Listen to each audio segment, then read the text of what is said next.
Assalamualaikum warahmatullahi wabarakatuh. Salam sejahtera bagi kita semua. Pada kesempatan kali ini, saya akan menjelaskan mengenai artikel jurnal ilmiah yang telah saya buat. Namun sebelumnya, izinkan saya perkenalkan diri terlebih dahulu, sebab ada pepatah yang mengatakan tak kenal maka tak sayang. Baiklah, perkenalkan, nama saya Nidhi Putri Aulia dengan nomor 1084482 dari jurusan Pendidikan IPS, Fakultas Pendidikan Ilmu Pengetahuan Sosial, Universitas Pendidikan Indonesia.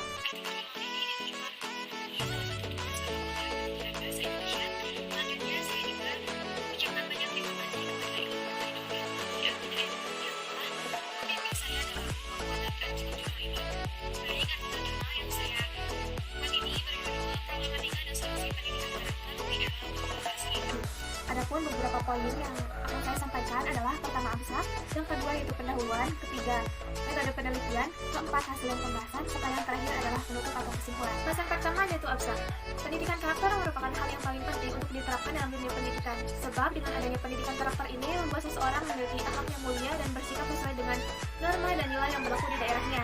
Penelitian pada artikel ini dilakukan dengan cara deskriptif, studi literatur, serta sumber data kepustakaan. Pada masa era globalisasi, pendidikan karakter sudah mulai tidak ditanamkan dengan baik kepada siswa. Hal tersebut dapat dilihat dari banyaknya berbagai problematika yang terjadi akibat dari pendidikan karakter yang kurang. Problematika pendidikan karakter tersebut dapat dilihat dari kemerosotan sebuah moral yang dimiliki oleh siswa, seperti banyaknya perkelahian, pembunuhan, pornografi, pelecehan seksual, kekerasan, dan sebagainya. Selain itu, problematika pendidikan karakter juga dapat dilihat dari tingkat kedisiplinan siswa, tingkat sopan santun siswa, dan juga dari tingkat pemahaman siswa mengenai bidang agama yang semakin hari semakin menurun. Untuk mengatasi hal tersebut, tentunya seorang guru dan juga orang tua berperan penting untuk mengembalikan pendidikan karakter seorang siswa tersebut. Selain itu juga bisa dengan kearifan lokal yang mana seorang guru memberikan sebuah keterampilan pada saat mengajarkan disertai dengan pemahaman karakter yang sesuai dengan budaya yang ada di sekitarnya. Penjelasan selanjutnya yaitu pendahuluan. Pendidikan karakter merupakan aspek yang paling penting untuk mengembangkan karakter seorang peserta didik, khususnya bagi anak yang masih di usia sekolah dasar. Pendidikan karakter ini harus selalu diajarkan kepada peserta didik sehingga mereka nantinya memiliki sebuah karakter yang sesuai dengan norma dan nilai yang berlaku di dalam masyarakat. Pendidikan karakter juga tidak hanya dalam hal pengetahuan saja, tetapi juga bisa mencintai dan melakukan tindakan moral tersebut dengan baik. Contohnya, jika seorang peserta didik diajarkan untuk menghargai dan menghormati orang yang lebih tua, maka ia juga dalam kehidupannya harus bisa menghargai dan menghormati orang yang lebih tua darinya. Jika sebuah pendidikan karakter itu dapat tertanam dalam diri peserta didik, maka akhlak mulia otomatis akan tercermin dalam dirinya. Jadi, sebuah pendidikan karakter seorang anak itu berbanding lurus dengan akhlak mulia yang dimilikinya. Jika seorang anak memiliki karakter yang baik, maka akhlak yang dimiliki seorang peserta didik pun akan baik pula. Selain itu, pendidikan karakter juga ditanamkan agar peserta didik tersebut memiliki kemampuan untuk berperilaku baik dan selalu melakukan perbaikan dalam kemampuan berperilaku tersebut. Dari hal tersebut, maka seorang peserta didik nantinya akan menjadi makhluk yang berketuhanan dan juga akan bisa mengemban amanah sebagai pemimpin di masa depan. Karakter yang baik adalah karakter yang berkaitan dengan mengetahui yang baik, mencintai yang baik, dan melakukan yang baik. Ketiganya memiliki keterkaitan yang tidak bisa dilepaskan. Seseorang dilahirkan dalam keadaan yang tidak mengetahui apapun, maka seseorang harus mendapatkan pendidikan sehingga ia memiliki pengetahuan dan karakter yang baik dan sesuai dengan norma dan nilai yang berlaku. Indonesia saat ini sedang dilanda dengan krisis multidimensi yang tidak kunjung usai. Kemerosotan moral pada masa ini sangat mengkhawatirkan sekali, sebab yang menjadi masalah terbesar di Indonesia adalah krisis moral dan akhlak. Krisis tersebutlah yang menyebabkan seluruh aspek kehidupan mengalami kemerosotan, baik dari segi ekonomi, politik, sosial budaya, dan sebagainya.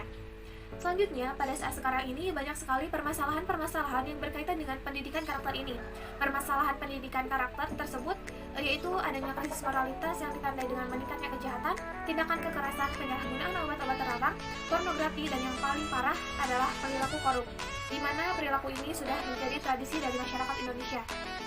Oleh sebab itu, pembinaan pendidikan karakter ini sangat penting sekali untuk mewujudkan kehidupan bangsa sehingga karakter tersebut menjadi identitas anak bangsa di era globalisasi.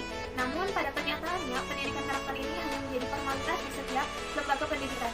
Semua lembaga pendidikan ini tidak ada yang benar-benar menerapkan pendidikan karakter dalam setiap pembelajarannya. Selanjutnya yaitu metode penelitian. Pada artikel ini, saya menggunakan metode penelitian deskriptif dan juga studi literatur dengan pendekatan kualitatif. Selain itu, penelitian ini juga menggunakan penelitian sumber data kepustakaan. Sehingga teknik yang digunakan dalam menulis artikel ini adalah teknik pengumpulan data. Selanjutnya yaitu hasil pembahasan. Penjelasan pertama yaitu tujuan pendidikan karakter. Di dalam Undang-Undang Nomor 20 Tahun 2003 tentang Sistem Pendidikan Pasal 3 menyebutkan bahwa Pendidikan nasional berfungsi mengembangkan kemampuan dan membentuk karakter serta peradaban bangsa yang bermanfaat dalam rangka mencerdaskan kehidupan bangsa. Pendidikan karakter ini merupakan perwujudan dari amanat Pancasila dan Undang-Undang Dasar 1945 yang dilatar belakangi oleh adanya realita mengenai permasalahan-permasalahan mengenai kebangsaan, seperti kurangnya menanamkan nilai-nilai Pancasila, bergesernya nilai etika yang dimiliki oleh manusia, memudahnya kesadaran terhadap nilai-nilai budaya, adanya ancaman disintegrasi bangsa, serta memudahnya kemandirian suatu bangsa. Penjelasan kedua yaitu mengenai problematika pendidikan karakter di era globalisasi. Pada masa era globalisasi, pendidikan karakter sangat penting sekali untuk diterapkan. Sebab pada masa ini, pendidikan karakter yang tertanam dalam diri seorang peserta didik sudah mulai tidak terlihat dan bahkan sekarang banyak peserta didik yang mengalami krisis moralitas. Seperti banyaknya remaja atau siswa yang melakukan pembunuhan, kekerasan, seksual, pornografi, perkelahian, dan tindakan kejahatan lainnya. Hal tersebut disebabkan karena banyaknya pengaruh asing yang masuk ke Indonesia dan juga disebabkan karena kurang tertanamnya pendidikan karakter di dalam peserta didik. Selain itu, pada masa globalisasi sekarang ini menyebabkan kedisiplinan seorang siswa itu menurun. Hal tersebut dapat dilihat dari banyaknya siswa yang telat untuk datang ke sekolah dan mereka terus melakukan hal tersebut tanpa merasa bersalah sama sekali. Kemudian banyak sekali siswa yang sering melanggar aturan atau tata tertib yang ada di sekolah. Selanjutnya yaitu mengenai problematika sopan santun yang dimiliki oleh seorang peserta didik. Sopan santun juga termasuk dalam pendidikan karakter yang harus dimiliki oleh setiap peserta didik. Pada saat sekarang, seorang anak sudah tidak menanamkan sikap sopan santun dalam dirinya. Contohnya seperti banyak peserta didik yang tidak menanamkan 5S dalam lingkungan sekolah, keluarga, dan masyarakat. Selanjutnya, pada masa sekarang juga yang menjadi problematika pendidikan karakter adalah kereligiusan peserta didik. Sikap kereligiusan peserta didik tentunya berhubungan dengan pendidikan agama yang didapatkannya di sekolah. Pendidikan karakter ini berkaitan erat dengan pendidikan agama, sebab pendidikan agama merupakan dasar dari adanya sebuah pendidikan karakter. Penjelasan selanjutnya yaitu solusi pendidikan karakter. Setelah melihat banyaknya problematika pendidikan karakter pada saat era globalisasi ini, tentunya kita harus memikirkan berbagai cara agar pendidikan karakter dapat tertanam dengan baik di dalam seorang peserta didik. Tentunya, ada beberapa cara yang dapat kita lakukan, diantaranya yaitu dengan melibatkan berbagai pihak tertentu dalam mendidik pendidikan karakter tersebut, bisa oleh seorang guru, orang tua, dan sebagainya. Di mana seorang guru dan orang tua memiliki peranan yang sangat penting dalam menanamkan pendidikan karakter ini.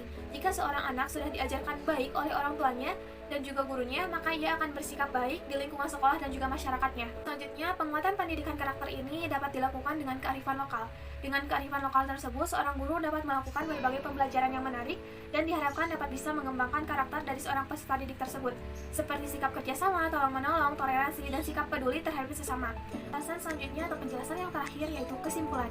Pada masa era globalisasi, banyak sekali problematika yang terjadi di dalam pendidikan karakter seorang peserta didik, dimulai dari krisis moralitas, tindakan kejahatan, kurangnya kedisiplinan seseorang, kurangnya kesopanan seseorang, serta rendahnya pengetahuan seseorang mengenai nilai-nilai agama.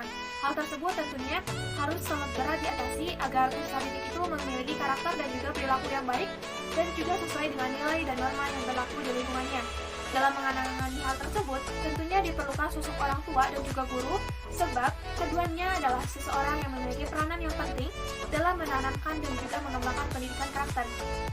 Mungkin sekian penjelasan mengenai artikel jurnal ilmiah yang dapat saya sampaikan. Bila ada kekurangan saya mohon maaf, sebab kesempurnaan hanya dari Allah SWT. Makan bakwan, makan terasi. Cukup sekian dan terima kasih. Wassalamualaikum.